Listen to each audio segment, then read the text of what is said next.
completely. Okay. Yes. All right, so Julian and Ingmar, you've argued that moral enhancement is going to be necessary to avoid the ultimate harm and to combat problems such as climate change, terrorism, and so forth. Would you support the idea that compulsory moral enhancement is going to be necessary to achieve these aims? Well, we sort of make the claim in our first paper that if safe and effective means have been developed, that there is a good case for making it compulsory. We've never really elaborated that claim because we think it's a bit too early in the day to sort of make claims of that sort, because we're still in the infancy of developing methods of more bio-enhancement, I mean more enhancement by drugs and by medical means. We're still very early in that development. So before those methods are developed, it's sort of difficult to say exactly how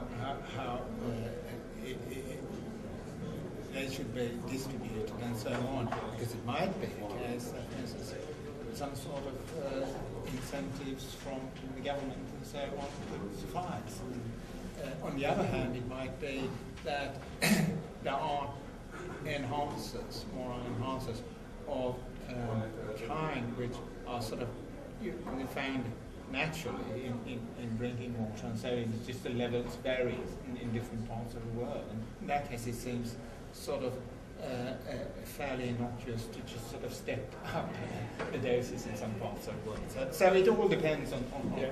I think some people object to this, that you'll never be able to morally enhance 7 billion people. It could never be, and so it won't be effective. And I think this is a mistake. It could be compulsory, for example, within a nation where if you found effective means of improving moral education, it might be treated just like education, which is compulsory. Or there might be ways of treating specific groups. So, for example, there may be ways of reducing violence and psychopaths, in which case it would be targeted to that group. It may also be the case that you could strategically affect key decision makers that are forming policies and engaging in negotiations. There are differences in people's moral capacities, even across time and in different situations. So there's no reason why we couldn't improve decision making, even among single individuals, through the use of technology. So as I think Ingmar says, it just depends on what actually emerges as a candidate, how it would be used. So we know that some drugs, for example, can reduce propensity to cause harm to others.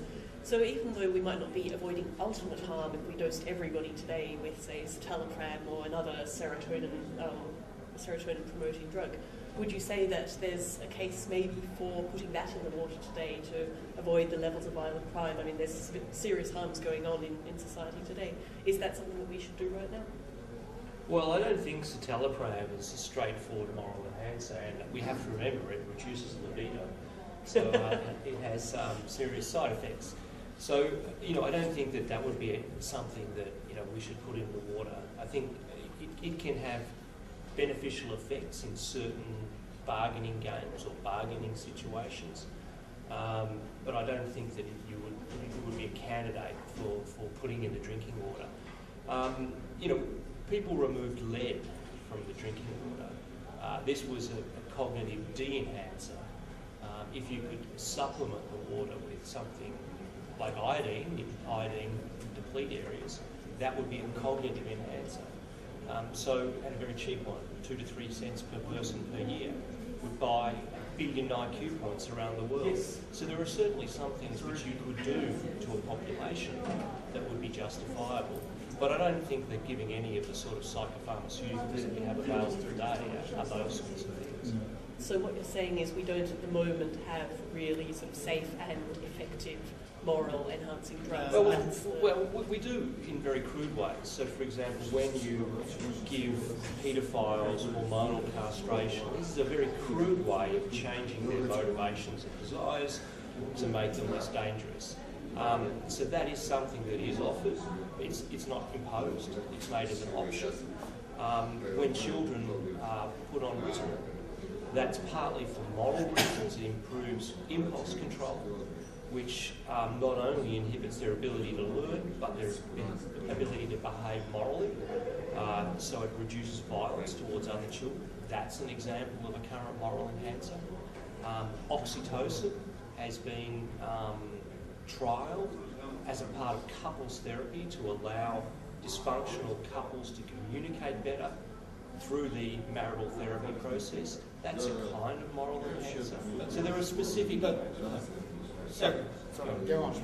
No, there are specific small-scale uses already where people are using these for moral purposes, or also they are the side effect of things that we do. People are on oxytocin-releasing drugs like the oral contraceptive pill. They are on antidepressants that have moral side effects. They are on antipsychotics that have moral side effects. They are on beta blockers, which reduce pranolol, which reduces racism.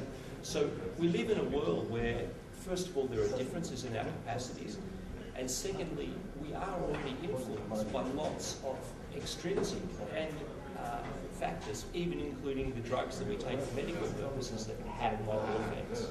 No, I was merely thinking, saying that what we're trying to say in our book for the future is that we are, humankind is in such a great need of moral enhancement. So it is imperative, it's very important that we try to find drugs that could help us to develop moral. And we're also trying to show that many arguments which have been put forward, saying there's something improper about moral enhancement, those arguments are mistaken. So we're sort of trying to clear the ground for exploring means of moral bioenhancement. Once we've decided that it could be acceptable to do so, given certain parameters. I mean, I think it's also important to say it's not just drugs. So techniques like transcranial electrical stimulation or neurofeedback, these could also have quite profound effects on moral learning or moral capacity. So neurofeedback is already being used in trying to reduce criminal violence and enabling people to more activate their frontal cortex. So, that is the sort of thing that maybe in 10 years' time is an option in the criminal justice system. And maybe in, say, 20 or 50 years' time, we might be all having neurofeedback in schools, say, as part of moral education. Yeah, no, I think it's a sort of real possibility that, or transcranial electrical stimulation. I mean, it's already been shown to enhance all kinds of learning, numeracy, acquisition of motor skills, then there's no reason why you can't enhance the environment under which people learn, including by changing the milieu of the brain. I agree. So just one final question then. We often seem to frame these claims about it will be acceptable because in terms of there are natural levels of this in some places in the drinking water, or people are already on these drugs. But isn't it actually true that even if there weren't natural levels in the drinking water, or people weren't already on these drugs, that if we found moral enhancers that were safe and universally effective, that regardless of whether people are already taking them or they were natural levels, we actually should give them to people like So certainly, I was merely saying that if it is the case that it's already naturally found, it makes it easier to justify. And it's sort of the levels varies in different parts of the world. It's sort of easier to sort of persuade the public. It makes it a bit more publicly acceptable. Yeah, exactly. So that's merely what I'm saying. But strictly speaking, if they're safe and effective, have no side effects and so on. I mean, they're morally acceptable regardless. I think it's also important to realise that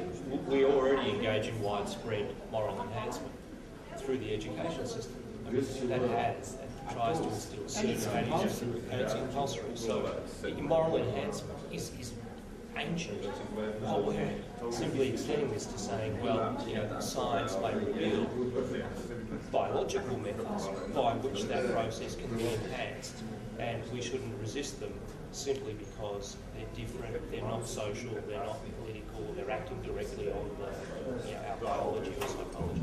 So a better world is a desirable aim, and that's what we should be striving for. I think you don't want to run a race with one hand tied behind your back. You want to win. Okay, great. Thank you very much.